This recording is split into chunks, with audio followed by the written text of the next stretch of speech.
Bienvenue sur le rocher. La peur fait partie de notre humanité. Peur de l'échec, peur du rejet, peur du regard des autres, peur du manque, peur du jugement, peur de ne pas être à la hauteur. La peur peut s'infiltrer partout, dans nos décisions, dans nos relations, dans notre foi, et parfois même dans notre relation avec Dieu. Mais la Bible affirme quelque chose de radical. Dans la première épître de Jean, au chapitre 4, au verset 18, il est écrit « L'amour parfait bannit la crainte ». Et l'apôtre Paul déclare dans la deuxième épître à Timothée, chapitre 1, au verset 7, « Dieu ne nous a pas donné un esprit de timidité, mais de force, d'amour et de sagesse. » Deux déclarations puissantes, une vérité libératrice. La peur n'a pas le dernier mot. Aujourd'hui, nous allons comprendre pourquoi. C'est parti. Jean parle d'un amour parfait. Ce mot parfait ne signifie pas simplement sans défaut. Il signifie accompli, complet, arrivé à maturité. Il ne s'agit pas principalement de notre amour pour Dieu, il s'agit de l'amour de Dieu pleinement compris et pleinement reçu. Jean précise que la crainte est liée au châtiment, au jugement. Autrement dit, la peur dont il parle est la peur d'être condamné, rejeté, abandonné, exposé.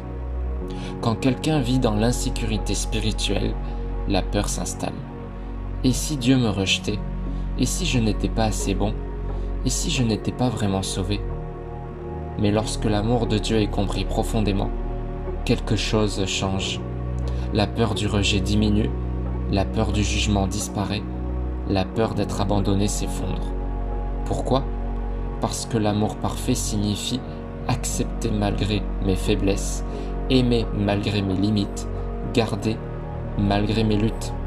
Là où l'amour règne, la peur perd son autorité. La peur prospère dans l'incertitude. L'amour établit la sécurité. Paul écrit à Timothée.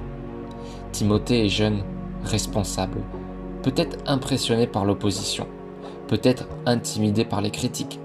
Et Paul lui rappelle une vérité essentielle. Dieu ne nous a pas donné un esprit de timidité. La timidité ici ne désigne pas un simple tempérament réservé. Elle désigne une peur paralysante, une crainte qui empêche d'agir, une intimidation intérieure. Paul dit « Cela ne vient pas de Dieu ». La peur paralysante n'est pas un don divin. Ce que Dieu donne, en revanche, est triple. La force, la capacité d'agir malgré l'opposition, l'amour, la capacité d'aimer même quand on est blessé, la sagesse, la maîtrise de soi, l'équilibre intérieur. L'Esprit de Dieu ne produit pas la panique, il produit la stabilité. Il ne supprime pas les défis, il transforme la posture intérieure face aux défis. Jean parle de l'amour qui chasse la peur. Paul parle de l'esprit qui donne la force. Ces deux vérités se complètent. L'amour transforme le cœur, l'esprit transforme l'attitude. L'un enlève la crainte intérieure, l'autre donne la puissance extérieure. Quand je comprends que je suis aimé, je cesse de craindre le rejet. Quand je reçois l'Esprit de Dieu, je cesse de craindre l'action. L'amour enlève la peur d'être, l'esprit enlève la peur de faire. La peur parle, elle murmure, « Tu n'y arriveras pas, tu vas échouer, tu n'es pas capable, Dieu t'a oublié, les autres sont meilleurs que toi. » La peur amplifie les scénarios négatifs, elle imagine le pire, elle paralyse. Mais l'amour parle aussi, il dit « Tu es aimé, tu es soutenu, tu es accompagné, tu n'es pas seul. » Et l'esprit ajoute « Lève-toi, avance, tiens ferme. » La peur est souvent basée sur une projection. L'amour est basé sur une promesse. La peur regarde ce qui pourrait mal se passer. L'amour regarde celui qui tient l'avenir. Il est important de comprendre, la Bible ne nie pas toute forme de crainte. Il existe une crainte respectueuse de Dieu. Il existe une prudence saine. Mais la peur paralysante, celle qui enferme, celle qui empêche d'aimer, celle qui empêche d'obéir, celle-là ne vient pas de Dieu. La peur enferme, L'amour libère. La peur isole, l'amour rapproche.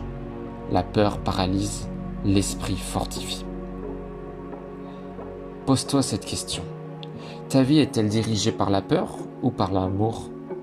Prends-tu tes décisions pour éviter l'échec ou pour suivre l'appel de Dieu? Restes-tu immobile par crainte ou avances-tu par confiance? L'amour parfait ne signifie pas absence d'émotion, il signifie sécurité intérieure. L'Esprit de Dieu ne produit pas la panique, il produit une force tranquille. La peur peut frapper à la porte, mais elle n'a pas le droit de gouverner. Ces 2 versets nous donnent une clé essentielle. L'amour chasse la crainte, dans 1 Jean chapitre 4 verset 18, l'Esprit donne la force, dans 2 Timothée chapitre 1 verset 7. La peur peut apparaître, mais elle ne peut pas régner, parce que l'amour parfait a déjà parlé. Et lorsque l'amour de Dieu est pleinement reçu, la peur perd son pouvoir. Tu n'as pas reçu un esprit de timidité, tu as reçu la force pour avancer, l'amour pour aimer, la sagesse pour tenir ferme.